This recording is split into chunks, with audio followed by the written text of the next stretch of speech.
जय जय श्री राम। जय जय श्री राम।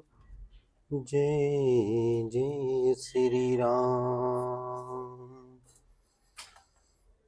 धूमहु तजै सहज करुआई, अगरु प्रसंग सुगंध बसाई। भय नीति भदेषु वस्तु भली वरनी, राम कथा जग मंगल करनी। धुआं भी अगर के संग से सुगंधित होकर अपने स्वाभाविक कड़वेपन को छोड़ देता है। मेरी कविता अवश्य भद्दी है, परंतु इसमें जगत का कल्याण करने वाली राम कथा रूपी उत्तम वस्तु का वर्णन किया गया है। मंगल करनी काली मल हरनी, तुलसी कथा रघुनाथ की। अगति कूर कविता सरित, की जो सरित पावन पात की। राम सिया राम जय जय राम। प्रभु सुजस संगति भय नीति, अब भली हुई है सृजन मन भावनी।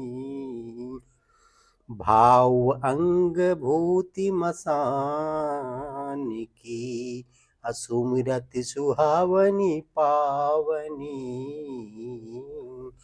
राम सिया राम जय जय राम। तुलसीदास जी कहते हैं कि श्री रघुनाथ जी की कथा कल्याण करने वाली है और कलयुग के पापों को हरने वाली है। मेरे इस भद्दी कविता रूपी नंदी की चाल पवित्र जलवादी नदी की चालाक भांत टेढ़ी है। प्रभु श्री रघुनाथ जी के सुंदर यश के संग से यह कविता सुंदर तथा सज्जनों के मन को भाने वाली हो जाएगी। शमशान की अपवित्र राख भी श्री महादेव जी के अंग के संग से सुहावनी लगती है और स्मरण करते ही पवित्र करने वाली हो जाती है। प्रिय लागहि अति सबहि मम भय नीति, राम जस संग। अदारु विचार की करहीं केहू बंधु मलय प्रसंग। श्री राम जी के यश के संग से मेरी कविता सभी को अत्यंत प्रिय लगेगी, जैसे मलय पर्वत के संग से कष्ट मात्र वंदनीय होता जाता है। फिर क्या कोई काठ का विचार करता है।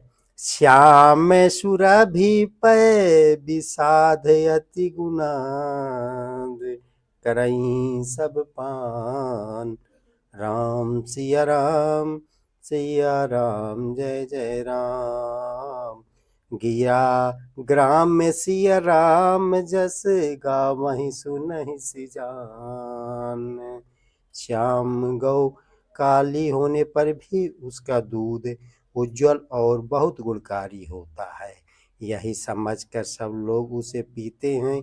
इसी तरह गबरू भाषा में होने पर भी श्री सीताराम जी के यशों को बुद्धिमान लोग बड़े चाव से गाते और सुनते हैं। मणि माणिक मृगता छवि जैसी, आहि गिरी गज सिरि सोहन तैसी। नृप किरीट तरुणी तनु पाई, लहई हैं सकल शोभा दिखाई। मणि और माणिक और मोती की जैसे सुंदर छवि है, वह सांप पर्वत और हाथी के मस्त कप पर वैसे शोभा नहीं पाती। राजा के मुकुट और नवयुक्ति स्त्री के शरीर को पाकर ही ये सब अधिक शोभा को प्राप्त होते हैं। कैसे ही सुका भी कबिते बुद्धि कहीं, उपजहि अनंत अनंत छवि लहीं। अब भगति हेतु विधि भवन बिहाई, असुमिरति सारदि आवति धाई। इसी तरह बुद्धिमान लोग कहते हैं कि शुकवी की कविता भी उत्पन्न और कहीं होती है और शोभा अनंत कहाँ पाती है। अर्थात कविता वाणी से उत्पन्न हुई कविता वह शोभा पाती है जहाँ उसका विचार प्रचार तथा उसमें कथित आदर्शों का ग्रहण और अनुसरण होता है। कवि के स्मरण करते ही उसकी भक्ति के कारण सरस्वती जी ब्रह्मलोक को छोड़कर दौड़ी आती हैं। रामचरित सर बिन अनुभाए, सो श्रम जाई न कोटि उपाय। कवि गोविंद अस हृदय विचारी, गावहीं हरि जस कलिमल हरी। सरस्वती जी की दौड़ अनेक व थकावट राम रूपी सरोवर में उन्हें नहलाए बिना दूसरों करोड़ों उपायों से भी दूर नहीं होती। कवि और पंडित अपने हृदय में ऐसे विचार कर कलयुग के पापों को हरने वाले हरि के यश का ही गान करते हैं। कि इन्हें प्राकृत जन गुण गाना, असिर धुनि गिरा लगत पछताना। हृदय सिंधु मति सीप समाना, स्वाति शारदा कहीं सी जाना। संसारी मनुष्य का गुणगान करने से सरस्वती जी की सिर धुन कर पछताने लगती है। बुद्धिमान लोग हृदय को समुद्र, बुद्धि को सीप और सरस्वती को स्वती नक्षत्र के समान कहते हैं। जय सिया राम जय जय राम। हनुमत बैठ रहो जब तक कथा होए राम की। हनुमत बैठे रहो जब तक कथा होए राम की। आप बालकांड रामायण सुन रहे हैं। जो बरसाई वर वार विचारू, होई है कबित मृगता मनि चारू। इसमें यदि श्रेष्ठ विचार रूपी जल बरसता है तो मुक्ता मणि के समान सुंदर कविता होती है। जिगित वेधि पुनि पुहई, रामचरित बारतंग। अपर ही सज्जन विमल उर शोभा अति अनुराग। उन कविता रूपी मुक्तामणियों की युक्ति से भेद कर फिर रामचरित रूपी सुंदर तागे में पिरोकर सज्जन लोग अपने निर्मल हृदय में धारण करते हैं, जिससे अत्यंत अनुराग रूपी शोभा होती है। जे जन में कली काल कराला, अकर तब वयस वेश मराला। अचलत की पंथ वेद मग छाड़े, कपट कलेबर कलिमल भाड़े। जो करल कलयुग में जन्मे हैं, जिनकी करनी कौए के समान है और वेश हंस सा है, जो वेद मार्ग को छोड़कर कुमार्ग चलते हैं, जो कपटी मूर्ति और कलयुग के पापों के भाड़े हैं। वंचक भगत कहि राम के, अकिंकर कंचन कोह काम के। अतिन्ह मह प्रथम रेख जग मोरी, अधिक धरंध जो बंधक धोरी। श्री राम जी के भक्त कहलाकर लोगों को ठगते हैं, जो धन क्रोध और लोभ कमा के गुलाम हैं और जो धीगाजी करने वाले धर्म ध्वजी और कपट के धंधों का बोझ ढोने वाले हैं। संसार के ऐसे लोगों में सबसे पहले मेरी गिनती है। जो अपने आवे गुण सब कहू, अब बढ़ई कथा पार नहीं लहू। ताते मैं अति अलप बखाने, अथोरे महु जानहि शयाने। यदि मैं अपने सब अवगुणों को कहने लगूं तो कथा बहुत बढ़ जाएगी और मैं पार नहीं पाऊंगा। इससे मैंने बहुत कम अवगुणों का वर्णन किया है। बुद्धिमान लोग थोड़े ही में समझ लेंगे।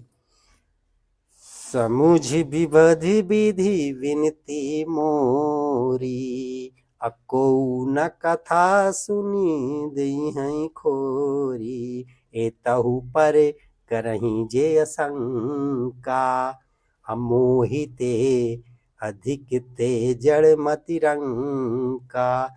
मेरी अनेकों प्रकार की विनती को समझकर कोई भी इस कथा को सुनकर दोष नहीं दे। इतने पर भी जो शंका करे वे तो मुझ से भी अधिक मूर्ख और बुद्धि के कंगाल है। राम सिया राम जय जय राम। हनुमत बैठे रहो, जब तक कथा होए राम की। कभी न हो नाही चतुरी कहाऊ, मति अनुरूप राम गुण गाऊ। अकह रघुपति के चरित अपारा, अकहा मति मोर निरति संसारा। मैं न तो कवि हूँ और न चतुर कहलाता हूँ, अपनी बुद्धि के अनुसार श्री राम जी के गुण गाता हूँ। कहा तो श्री रघुनाथ जी के अपार चरित्र कहाँ संसार में असत। मेरी बुद्धि जही मारुति गिरी मेरे उड़ाही, अब कहाँ हूँ तूल कहीं लेखे माही। सामुझत अमित राम प्रभुताई, अकरत कथा मन अति कदराई। जिस हवा से सुमेरु जैसे पहाड़ उड़ जाते हैं, कहिए तो उसके समान रोई किसी गिनती में है। श्री राम जी के असीम प्रभुता को समझकर कथा रचने में मेरा मन बहुत हिचकाता है। शारद शेष महेश विधु, आगम निगम पुराण। अनेति नेति कहि जासु गुण करहीं निरंतर गान।